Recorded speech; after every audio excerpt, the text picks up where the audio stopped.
Hey, shalom, shalom, shalom, lakam, which is peace unto you all. Hayawam tawab la atam za achikam yawaman rachagado Charlotte, which is good day. This is your brother Yawan from the GMS camp in Charlotte. Nachamatam kaya. Amalakata shamayim kwara. Repent ye for the kingdom of heaven is at hand. Call halayim la la abanawa Yahweh bahasham Yahweh shai bahasham rucha hakodash wa mashana la zakwanim nawab. Wamlakim Sharuchakado, which is all praises to our Father Yahweh, which means He exists. Bahasham, in the name Yahweh Shai, He delivers in double honor to the elders and apostles of Great Millstone. This is Psalms chapter 104, and we'll get verse 3. And it says, I'll start from verse 1. Psalms 104 and verse 1, it says, Bless the Lord, O my soul, O Lord my power. Thou art very great. Thou art clothed with honor and majesty, who covers thyself with light as with a garment, who stretches out the heavens like a curtain, because pretty much the heavens is, it pretty much stretches out like a curtain, and how it's comprised, in the Hebrew, Bahalashwan Kwadash. All right, verse 3, it says, who layeth the beams of his chambers in the waters, who maketh the clouds his chariot, who walketh upon the wings of the wind. I'm running it back, it says, who layeth the beams of his chambers in the waters, who maketh the clouds his chariot, who walketh upon the wings of the wind. All right, and ultimately, in this lesson, I just pretty much wanted to go into, the chariots, all right, the chariots of the Lord, because Esau has essentially labeled them as, UAPs and UFOs, which UFO essentially is defined or is pretty much, because Esau has his ideology and in his beliefs, all right, that, if he can name it, then he can tame something, but that doesn't give him any type of power over, the chariots, because that's essentially their ideology. They feel as if they put a name on it, that essentially lessens the power of it, but it doesn't do that. And then also these exonyms that, Esau has placed upon, the chariots of the Lord, all right, ultimately, they're not called UFOs or UAPs, in which pretty much a UFO, what Esau calls it, is an unidentified flying object. All right, and the UAPs is unidentified aerial phenomenon. All right, but again, they are the chariots of the Lord. All right, and at times, the chariots, they'll cloak themselves as clouds. All right, and then also the chariots, again, is what the world calls UAPs. All right, and scriptures say, it essentially goes into how they're called clouds. It's another word as well, but nevertheless, continue. Oh, flying roll. Scriptures say at times it'll say a flying roll, or a great mountain. All right, and pretty much those are, what in the scriptures is called, the chariots of the Lord. All right, so I just want to go into that. I don't want to tazaz about Naya Paulo's will. This is a beautiful edification through the Spirit. So the next precept we'll get is Isaiah Yashaya chapter 26, and we'll get verse 20, and it says, "Come, my people, enter thou into thy chambers, and shut thy doors about thee. Hide thyself as it were for a little moment, until the indignation be overpassed." And ultimately, all right, this is talking about the elect, when the elect is pretty much beamed up, all right, on the ships, all right.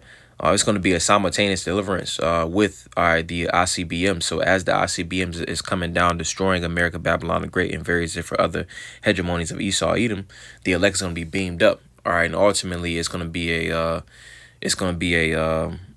how dude said in what's his name, Gil Scott Heron, the revolution will not be televised. The revolution will be televised. It's going to be the destruction of America, Babylon the Great, is going to be visible for everyone to see, in which the elect is going to be getting the best seat. All right, because when I say the best seat, it's essentially the seat on the chariot, to where the destruction is going to be visible, and again, that deliverance is going to be simultaneous as the missiles is hitting the earth. All right, so continuing on, let's get in which that pretty much represents, when I'm talking about the ICBMs, that pretty much represents the indignation of the Lord, But let's get this as well. This is Zechariah chapter 5, and we'll start at verse 1, because the chariots essentially represent the downfall of Esau Edom's hegemony. All right, that, and then also it's been an increase, all right, in chariot sightings. All right, Zechariah 5:1, it says, the flying scroll. Verse 1, it says, then I turned and lifted up mine eyes and looked, and behold, a flying roll. And he said unto me, what seest thou?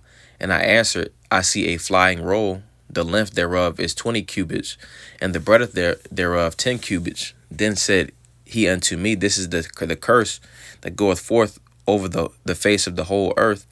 For everyone that stealeth shall be cut off as on this side according to it, and everyone that sweareth shall be cut off as on that side according to it. I will bring it forth, saith the Lord of hosts, and it shall enter into the house of the thief, and into the house of him that sweareth falsely by my name, all right, Esau, Edom. It says, and it shall remain in the midst of his house, and it shall consume it with the timber thereof and the stones thereof, all right. And essentially, it's been an increase, all right, in this man's it's been an increase in chariot sightings, all right. And then being that's going on, that essentially represents the downfall of America, Babylon the Great, all right, and Esau Edom hegemonies, all right. So let's also get this, because being that that's representative of the downfall of their kingdom. I'm gonna get this real fast, because this is putting them into the mindset of essentially preparing for the third World War, all right, which they're gonna lose terribly, but nevertheless, they're I guess if you can call that preparing. But this is Revelation chapter 12 and verse 12. It says, Therefore rejoice ye heavens, and ye that dwell in them. Woe to the inhabitants of the earth and of the sea, for the devil is come down unto you, having great wrath, because he knoweth that he have but a short time. And ultimately, he's seeing the chariot side, and so he understands that he has a short time to rule. So let's keep going. Let's get Acts chapter 1. We'll get verse 9, and it says, And when he had spoken these things, while they beheld, he was taken up, and a cloud received him out of their sight. All right, and it's talking about the Lord Yahweh Shai. All right, essentially, when he went up into a cloud, talking about the chariots. All right, I'm gonna read it again. It says, And when he had spoken these things, while they beheld, he was taken up, and the cloud received him out of their sight.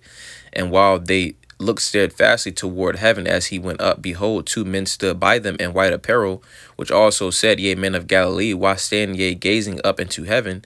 This same Yahweh Shai, which is taken up from you into heaven, shall so come in like manner as ye have seen him go into heaven. So the Lord Yahweh Shai is going to return on the chariots. He's going to be on that Father ship. All right. So let's get that account. We'll get actually, let me get this first, and then we'll get that account. But this is Isaiah chapter 66, and Isaiah 66, and we'll get verse 15.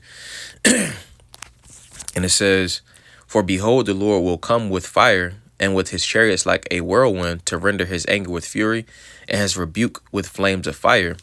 For by fire and by his sword will the Lord plead with all flesh, and the slain of the Lord shall be many. All right, and ultimately, the Lord is coming with the chariots. All right, and as the ICBMs is destroying different various hegemonies of Esau, Edom. All right, also the chariots. All right, is gonna be zapping 2/3 in the heathen. All right, so let's get that too. This is Second Esdras, chapter 13. And we'll get verse 5, and it says, And after this I beheld, and lo, there was gathered together a multitude of men out of number, from the four winds of heaven, to subdue the man that came out of the sea. But I beheld, and lo, he had graved himself a great mountain, and flew up upon it. But I would have seen the region or place whereout the hill was graven, and I could not, because it was so big. All right, because when we see giant planes and big things that fly in the sky, generally we can see the outline of it, but pretty much the vision that's being spoken about right here is, he pretty much, Ezra couldn't see, the outline of the chariot. So it says, but I would have seen the region or place whereout the hill was graven, and I could not. And after this I beheld, and lo, all they which were gathered together to subdue him were sore afraid, and yet durst fight, because the Lord gonna put the spirit, on Esau, Edom, all right, and those that's confederate with them, they're gonna be in a spirit of fear, but they still gonna fight. All right, verse 9, it says, And lo, as he saw the violence of the multitude that came, he neither lifted up his hand, nor his sword, nor any instrument of war, but only I saw that he sent out his mouth as it had been a blast of fire, and out of his lips a flaming breath, and out of his tongue he cast out sparks and tempests. And they all were mixed together, the blast of fire, the flaming breath, and the great tempest, and fell with violence upon the multitude which was prepared to fight, and burned up burned them up every one, so that upon a sudden of an innumerable multitude, nothing was to be perceived, but only dust and smell of smoke. When I saw this, I was afraid. So all those things essentially conglomerating together. All right, the blast of fire, the flaming breath, and the great tempest. It's talking about the lasers on the chariots. And ultimately the Lord Yahweh Shai is going to return in the same likewise manner. As when he left. He left on the chariot. He's coming back on that fathership on the chariot. So I'm gonna get two more, and that'll be it. But this is Isaiah Yeshaya chapter 60, and we'll get verse 8, and it says, "Who are these that fly as a cloud and as doves to their windows?" All right, because again, at times, the chariots will cloak themselves as clouds, in the daytime. All right, and got one more. This is Revelation chapter 1 and verse 7. It says, "Behold, he cometh with clouds, and every eye shall see him." It's talking about the Lord Yahweh Shai. I'm gonna get this too. I'm gonna go back to that. This is Psalms chapter 68, and we'll get verse 17. And it says, "The chariots of the Most High are 20,000, even thousands of angels. The Lord is among them, as in Sinai in the holy place." So the Lord Yahweh Shai is amongst, all right, the chariots. And when he returns, he's going to be amongst the chariots. All right. So going back to Revelation chapter 1 and verse 7, it says, "Behold, he cometh with clouds," all right, because the Lord is coming back, with the host of heaven. All right. It says, "And every eye shall see him, and they also which pierce him, and all kindreds of the earth shall wail because of him. Even so, Aman." So again, the Lord Yahweh Shai is returning on a chariot. All right. And then it says, "And every eye shall see him, and they also which pierce him," because it's going to be put back into their remembrance. All right. Because the ones that essentially, crucified the Lord, the Lord is going to put it into their remembrance. All right. And it also shows that the scriptures and essentially everything runs off of regeneration. All right. But it says, "And they also which pierce him, and all kindreds of the earth shall wail because of him. Even so, Aman." So the Lord Yahweh Shai is going to return on a chariot. All right. What the world calls UFOs or UAPs, but they are in fact identified, and they are the chariots of the Lord. So Adonai Tazaz Abanai Apollo is what does a beautiful edification through the Spirit. Wa Adonai Tazah Adam Yashi Awam Tawab. Lord, as well, you all have a good day. Wa Shalom Lakam, which is peace unto you all. Shalom, shalom.